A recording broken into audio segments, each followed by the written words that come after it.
I'm the owner of Winjana Fifth Wheelers. I'm going to give you a factory tour here and explain why Winjana Fifth Wheelers are the best vehicles on the market, and in comparison to a Caravan, why you'd buy a fifth wheeler over one.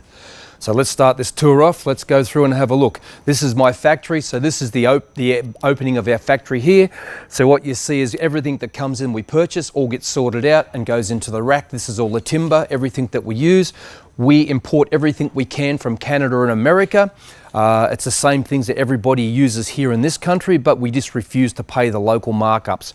If you look at our pricing, we're probably $20,000 to $30,000 under our competitors, purely because we buy so well and we're already slick, very efficient type of factory. So come on through and have a look around. Right here we have two chassis. They come in, they're fully powder coated, 6-inch RHS frame. You can see they're all fully gusseted. Nothing is welded across the chassis. Everything is welded longitudinal to the pulls. They're all engineer designed. So when the vehicle is pulling, it's pulling with the weld rather than across the weld. We do not have trouble with the rough roads in Australia because they're engineered and designed properly. They're made for Australian conditions. 6-inch RHS, full chassis, full length all the way through. 6mm plates in gussets on the corners where we need them. We've just got axles that we bring them across from the powder coaters. They're only just travel axles. But basically that's our chassis. We've got them designed that we can have front door, rear door. We're fully versatile in the way that we put them on. Now the pin box that we run here, it's a Heyman Reese Revolution. We can make the pin box pivot from here or pivot on the back of the car there, depending on which way you want to go. It's all available. Right, from that process, the chassis comes in and we set it up. All the plumbing, all the tanks, all the gas, all the services are fitted into the chassis to start with. And then we put the floor down, the vinyl goes down, and then all of the furniture goes in. The RVs are built back to front, what you probably think they are. We build them from the inside out, because if the walls went first, you could not get the furniture in.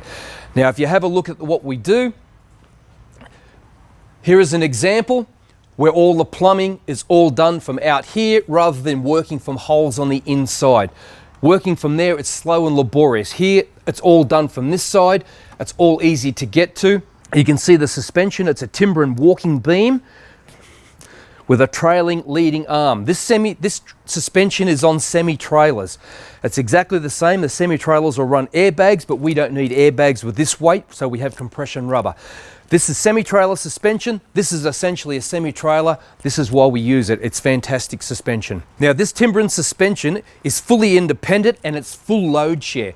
Most independent suspensions are not load sharing. So what it means is when you don't load share, you're only allowed to use 80% of the axle's capacity.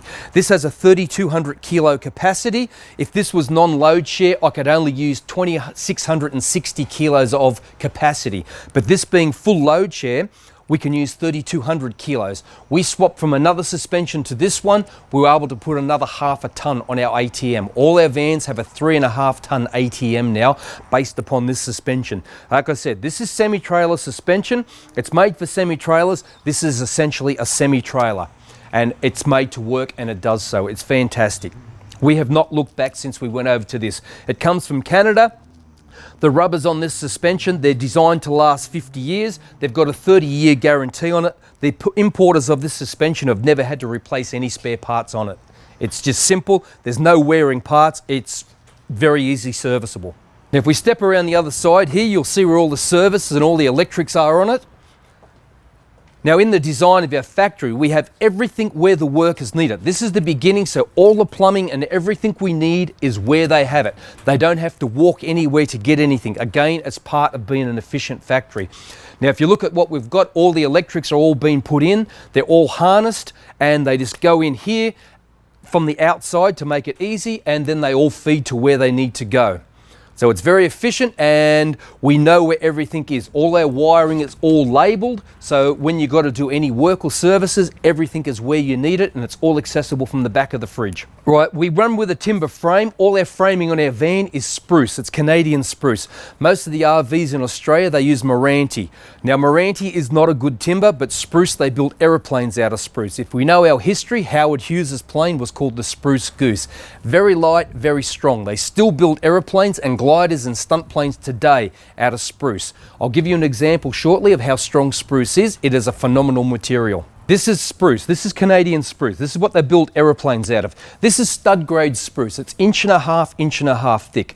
This is what we use on our roof beams. Now I'm going to give you an example of how strong this stuff really is. 8 foot long, I'm 90 kilos. This is inch and a half. I'm going to put all my weight on this, and look at this. I can bounce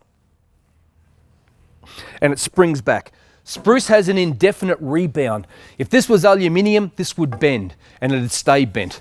This will always spring back. This is why they use it in the wings of aeroplanes. It's very, very strong. Like I'm 90 kilos, one stick, inch and a half holds my weight. We run these every 12 to 14 inches across the roof with a full plywood deck, one skin of aluminium front to rear. So there is no joins on the roof. No joins means no leaks. We talk about the strength of a Winjana compared to most other vans. I'm standing on the roof of this van right now. I'm 90 kilos. We'll be able to show you the van has one skin of aluminium from front to rear. On the sides of the van we run gutters, so it gets the water away and the water physically sprays out the back and comes out the front off the side. So we don't have the water running down to get big black streaks on the side of the van. These are incredibly strong. You can get up here and clean your solar panels. I'm 90 kilos.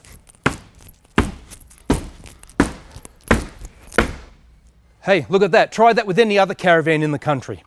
Not a chance. See this van, all the furniture's already in. It's already in, ready to have the walls stand. Now, if you look over this way, we've got the walls being made here. They're on the floor.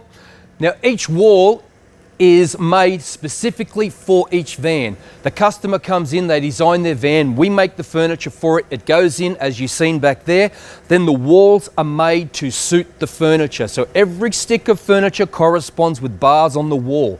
They're all custom made to suit each other. Here we have a variety of rear walls to give you an example of what I'm saying. This is for a rear bathroom, this is for a rear big window. This is an entire back wall. Look at this, it only weighs about 15-20 kilos. There's no weight in that whatsoever. That's the advantage of spruce. It's very light and very strong, very flexible. Well, we want to talk a bit about our quality and what we actually do and what we put into our vans. If we look at our doors and drawers and what we use, like these doors and drawers that we use are solid oak. Look at this. That's absolutely beautiful join. That's dovetail joining, solid American oak. You know this is not going to fall apart. Now in our RVs, we refuse to use chipboard. We refuse to use MDF. There is not one stick in it. You know you're buying quality when you buy a Winjana fifth wheeler. Now this is our staging area.